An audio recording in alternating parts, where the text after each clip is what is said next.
What is going on, everybody? It is Alex coming back at you with another video, and today we are continuing this 3-round mock draft with round number 2. So stick around for round number 3 if you guys been following along. If you guys are new, go check out round 1. I'm going to be having a really quick recap right here. So, I mean, you can stick around if you want, but there was a lot of crazy shit that happened. It's the most crazy mock draft that I have ever done, but it does pertain to realism. Of course, with some of these big-ass trades that are going to have a lot of ramifications in this round. Some of these Bears fans were saying they should have gotten 3 first. I don't know why that's such a big deal because it has no effect on the rest of the mock draft, but y'all do you, man. Y'all do you. I mean, I'm a Bears and Steelers fan. That's just the way I was raised. I was raised in that type of household, but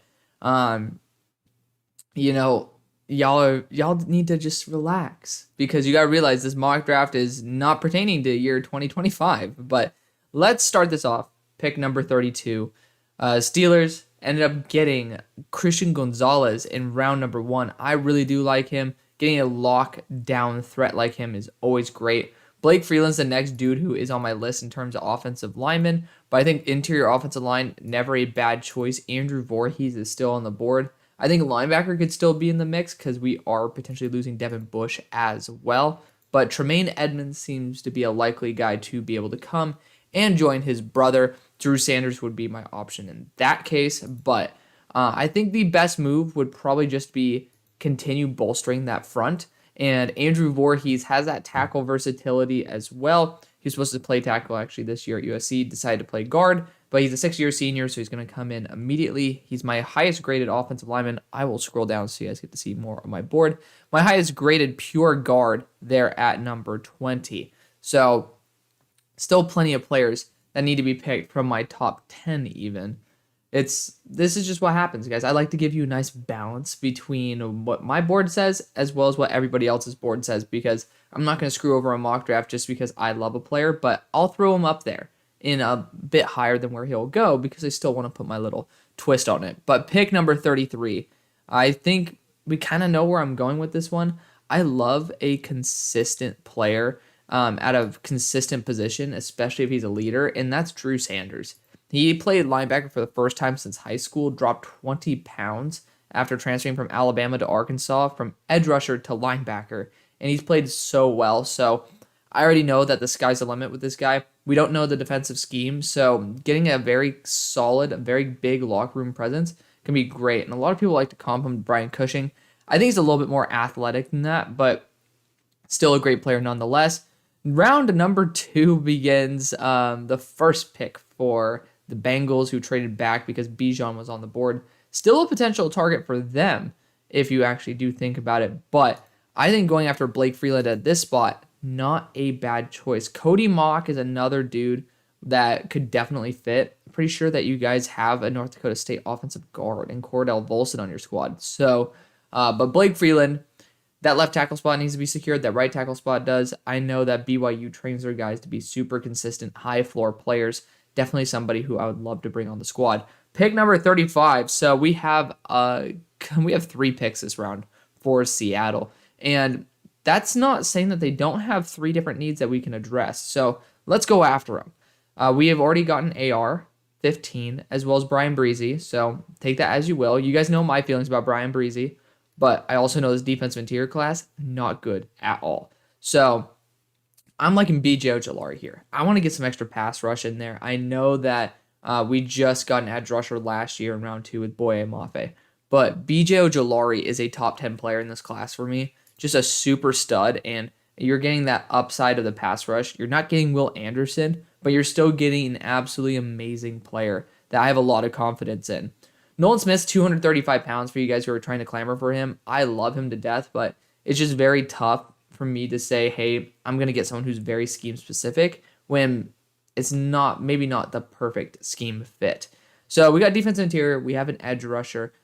We also have a quarterback. Now it's time for interior offensive line and linebacker in my eyes, but we also have 3 really high quality center/guard prospects that we could try to wait for maybe one of them falling, because actually we have 4, because I really like Cedric Van Pran as well. So 4 of those guys, there's a big amount of supply. I don't think I'm going to be taking 4 center/guards in the next couple picks.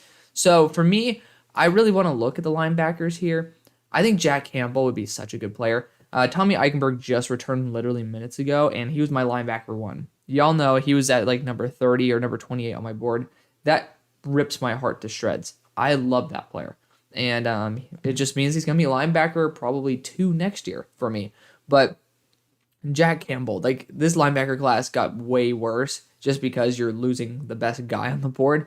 I think that there's not many linebackers in this class. There's a couple teams that definitely need them. You want to be able to take advantage where you can of these high upside linebackers. Jack Campbell is absolutely incredible in zone coverage as well. Just somebody who's going to be a really consistent dude. Again, very similar to Drew Sanders. Somebody who I would want on my team in my locker room regardless of whether they're starting or not. So I think Jack Campbell is going to have a very nice and long career. Pick number 37 for the Rams. Nolan Smith feels like a guy who could be a sneaky option here. I'm looking at Felix and DK Uzama, and I'm getting very excited about it because he's still a top 15 player to me. Very well balanced. This team wanted to trade away a 2 firsts and a second for Brian Burns. So not out of the question to go after somebody of that caliber. For me, I think that's the best thing they can do right now. I have my number 2 player on the board still up, but Felix is definitely going to go before. I really like that player, so going to the Rams, never a bad thing. Pick number 38. Tanner McKee is a good fit, but I don't know if the NFL is actually that high on him. I don't. This could be a place where you force a pick on Tanner McKee. I mean, at pick number 41, you could certainly try to get Tanner McKee as well if you are sitting there with the Saints. And you will just basically be saying, I know that he's a super high floor quarterback. By the way, what's up with PFF not updating their board? Like, isn't this embarrassing? You still have like Bo Nix on the board. It's just embarrassing to me. I digress. So you already have Myles Murphy. Honestly, there are some really good corners on the board.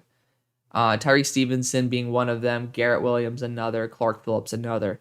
All 3 of those guys are really, really good. I could see him going after either. I'd rather go again for a free agency quarterback and get a high ceiling player like Garrett Williams, who I had as a top 15 player before his ACL tear.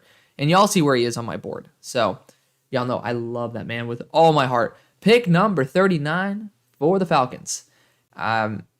We ended off going Tyree Wilson in the first. So we got that edge rushing presence. Now, for me, I think you could look actually at interior offensive line. I've heard that is a pretty strong need of the team. But again, corner's still here. You still have a monster in Tyreek Stevenson where he's super raw, 6 foot, 212 pounds. I just love his fit on this team. You could also see them going after a running back like Jahmyr Gibbs. And I want to give some more respect to Jahmyr because Blake Corum's gone. There's much less competition at the top. I think that he'd be a great fit for this team. So Cordell Patterson's doing a great job. He is getting older. It's not like he can do this for many more years. Jahmyr Gibbs is going to be that spark that you guys are looking for. Pick number 40 for the Bears. So this was part of the trade back. You got Peter Skoronski in the first round, who's going to be a guard or a tackle, whichever fits better. And honestly, you can use both. So this pick, I already know. If I go with the player I really want to, I'm about to get crucified. And that's because he's my number 2 player in the class. Isaiah McGuire would be an amazing fit on this team. You guys are looking at defensive interior and edge rusher. I love a lot of these players on this team. You can really not go wrong. But I'm going to give you guys my second favorite player in the entire class, which technically is my favorite. It's Isaiah McGuire out of Missouri. People talk about Broderick Jones as this tackle 1. Isaiah McGuire toasted him up. Come join the Discord if you guys haven't already, because again, I know you're part for that take, and RIP to the sound. But I'll be able to show you the tape. Then you can make your decision from that. Don't do it based off of a PFF ranking or what you hear from somebody else. Just watch the tape, and I'm willing to help guide you guys through that. It's like perfectly free too. We have over 600 people there, so you guys coming and joining would be absolutely awesome. I would miss it, and I feel like you'd be missing out, and I'd be missing out on you if you guys don't join, because it's a really good community. But I digress. Number 41. So first round went on Andre Carter. Not many other positions this team genuinely needs. I would look maybe at a tight end here as well. I want to hear from my Saints fans, including Keg down in the comment section, what you think of a guy like Darnell Washington, Luke Musgrave, these guys who are very, very athletic at their size. But I am going to take on Tanner McKee and test out what he would be able to bring to the table. Pick number 42. So First round, we went Quentin Johnston. I think now we have to address the offensive line. I think Cody Mock's such a good fit. Cody Mock's probably going to be the guy for me, and I do apologize to my buddy Mark, who is a big fan of the Cowboys getting Mock, but he just fits perfectly. He just feels like this mean and nasty, big-ass mobile tackle that totally fits what the Titans are trying to go after. So pick number 43. We have not had trades in this round, but that's because the value's been pretty damn good. I think this could be probably one of the first spots I could see a trade. You definitely could see them going after an edge rusher here. Wide receiver, not out of the question with Josh Downs. I would love to see him as like an additional threat on that offense with Deshaun Watson. And I think that might be actually where they go, because I would be a little bit afraid of New England potentially picking him up. Other teams, actually even the Steelers, could be intrigued if they get rid of Deontay Johnson. So for me, I'm going to do everything I can to make sure that the other teams in my own conference do not have the weapons requisite to compete with me. Josh Downs out of UNC. Pick number 44, Jets got a versatile tackle in Anton Harrison in round 1. So at this pick, you can kind of relax and take whichever one you want. I would love to go Darnell Washington and just get a freak tight end who like sits for a year under guys like Uzama. But I love the idea of JL Skinner. It's my favorite fit for him besides Seattle. Just a big hitting guy who can play a linebacker role. Kind of your Fred Warner there for you, and I hope he can develop into that type of player. Pick number 45 for the Patriots. So Clark Phillips feels like a guy that Bill would definitely be intrigued with. In first round, I believe we went with Broderick Jones. I'm not mistaken, and we did. So Broderick Jones went round 1, tackle secured. Now, you could try to get another receiving weapon. That wouldn't be a bad idea. You could not get a nice corner. Could get Nolan Smith, who's one hell of a hard worker. I would love to see him in New England. I don't think he's necessarily a scheme fit, but I want to get a lockdown corner here. Clark Phillips has some good versatility. He can kick to the outside. He's a little short, though. But somebody who I definitely want to try out here, these guys like Marcus Jones, who are very athletic and maybe a little bit smaller of a size, seem to have a very big impact in this defense, something I would want to continue the trend of. Pick 46. So we got a nice safety. I want to get someone who can stuff the run. Nolan Smith's a great player who plays the run very well, but he's 235 pounds. You got to get a guy who's bigger than that, and that is Lucas Van Ness. Super athlete, true junior, decided to come out, which means he's getting some hype as well. Definitely the right spot for him is here or the Bengals. Pick 47 for Washington. Keely Ringo was round 1 selection, which is great. I am going to be going after an interior offensive lineman here. Luke Whippler's great. John Michael Schmitz has some of his ups and downs. Alusagun's super consistent. I'm going to go after the young Cedric Van Pran, who has stepped his game up. Maybe not versus TCU as much, but when you see him versus those first-round quality defensive tackles of Ohio State, you really do see how much this man has progressed over his past year and a half. So, got to give credit where credit's due. He is one of the top guys on my board here at number 33. I'll scroll down a little bit more. The Steelers sitting here at 48. Now, we have pretty much addressed corner and offensive line. That's great. I would love to look at maybe a defensive interior here. I just don't trust it. I'm saying Mozzie Smith's returning. Otherwise, I'd take him in a heartbeat. Rook and Tyler Davis both decided to return as well. It's a very thin class. You guys know I absolutely despise Siaki Ika, so I'm never going to take him especially for my team. So where else can we help out? I think you could look in the linebacking room, but man, is it thin. It is a thin linebacker class, and that sucks. That really sucks. So I'd be more tempted to go after maybe a guy like Graham Barton or DeJuan Jones, who I can develop for a year. And actually, I would love for DeJuan Jones to sit for a year and develop, because he has some reps that are impeccable, but he has a lot of reps where it's like, whoa, you cannot do that, buddy. Like, you cannot let that guy completely by. Like, what the hell are you doing? But he fits the Steelers tackle profile, right? These guys who are 320 pounds plus, that's the old Steelers profile. He's a right tackle as well, which means that, I don't trust Jakuma in the first place. Dan Moore's been taking steps. Not huge steps, but steps. So I would love for DeJuan Jones to sit and learn for at least a year because this team isn't ready to compete. Somehow Tomlin makes it compatible, but you know, it's Mike Tomlin. This guy could be a big piece if he's able to develop properly, and I'm praying to God that he would. So pick number 49 for the Lions. Oh man, Lions, you got Trenton Simpson. We have Joey Porter Jr. We are chillin'. And we have a later second round pick as well. Linebacker just is not in the cards, man. I would wait till the third round maybe for Noah Sewell just because of the fact that, he's going to be so artificially inflated. So other positions I'd like to look at, maybe interior offensive line, but maybe running back as well. I don't really trust the fact that, I don't trust DeAndre Swift's health, for one. He's part of a previous regime's core. So if he's not available, not really necessarily going to be super high value to the franchise. But also, Jamal Williams will probably be brought back, but he's more of like a goal line back.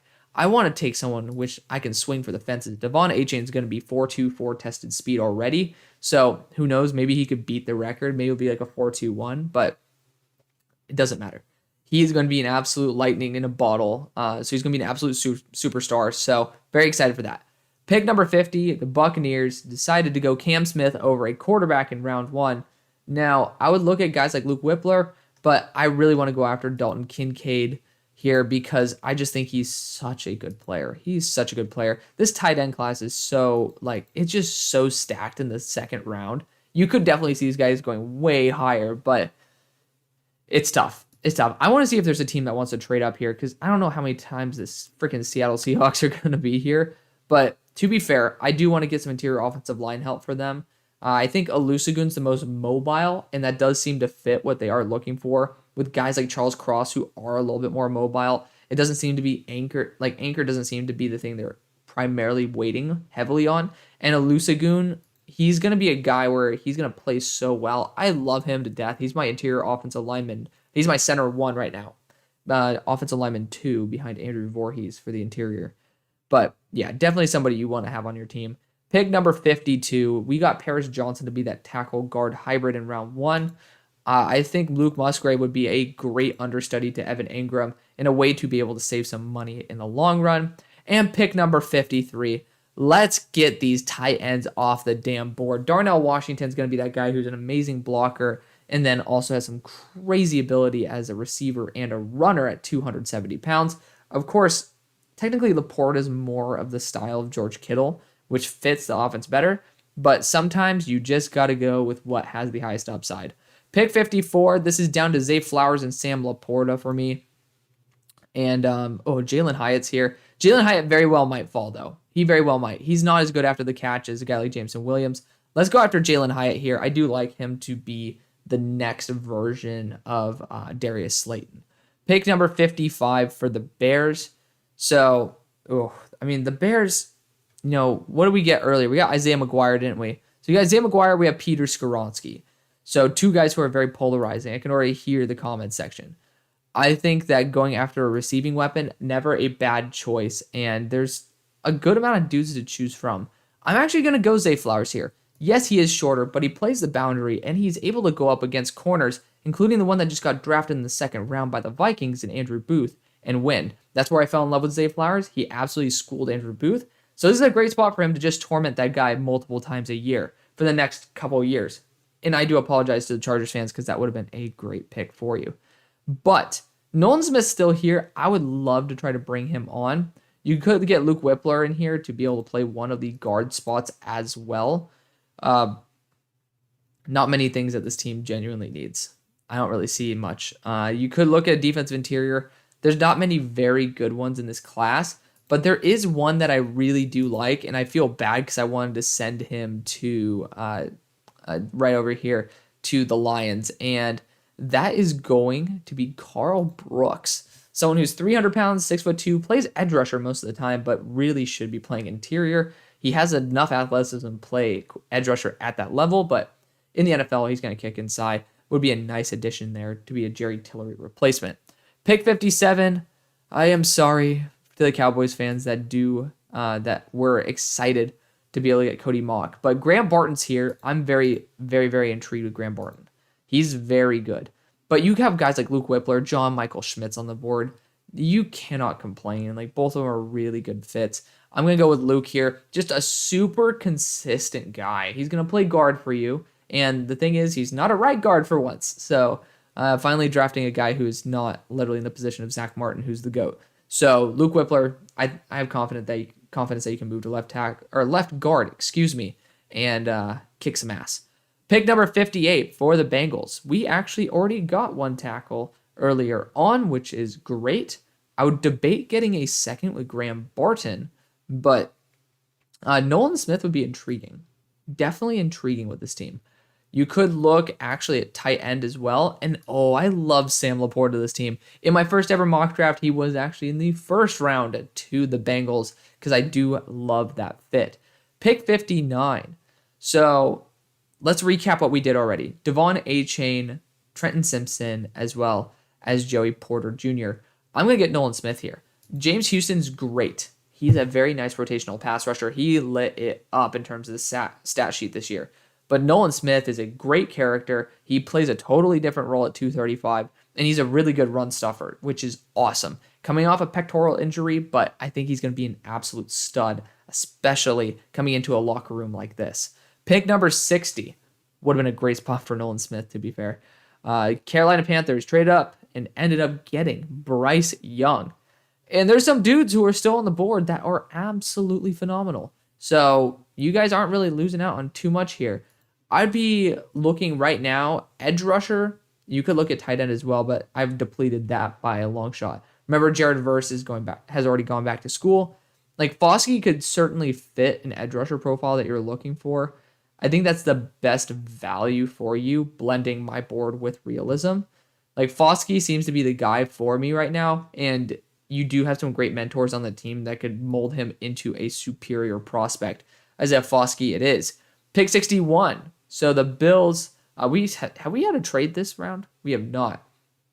But again, the value has been there. That's why. We're just in this spot. I really like this idea of Keon White going to a squad. And all right, so maintenance decided to come in. Have no idea where the hell I was talking. But looking at teams that could even be looking for Keon White, I assume that was where I was. Emmanuel Forbes as well. So teams that are looking for a nice corner.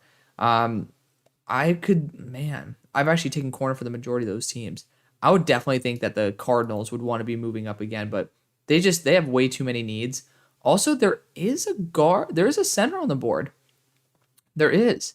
So I could totally see this happening. Again, you're being able to move up and get a nice interior offensive lineman. So I think that's the right move. Let's do it. Arizona's making another move because, again, this interior class is complete booty cheeks. And we're going to have to send in maybe a next year 5. It's not going to change this mock draft anyways. There's no way in hell that I'm going to end up sending like a 3rd round pick this year, which they don't. That is their 3rd round pick. But when you get a guy like John Michael Schmitz, I don't think that you pass up the opportunity to get him at number 61. Pick number 62 for the Kansas City Chiefs.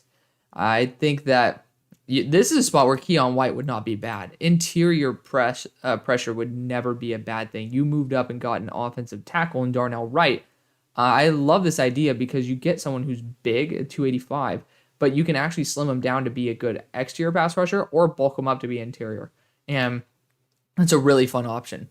Pick number 63 and ending off the 2nd round, we have the Philadelphia Eagles who traded up for Will Anderson Jr., which is awesome. Guess what? There's Emmanuel Forbes. There you go. The pick 6 machine himself. So that's going to be the video. Let me know what you guys think. Thank you guys so much for watching. See you on the far side. Peace.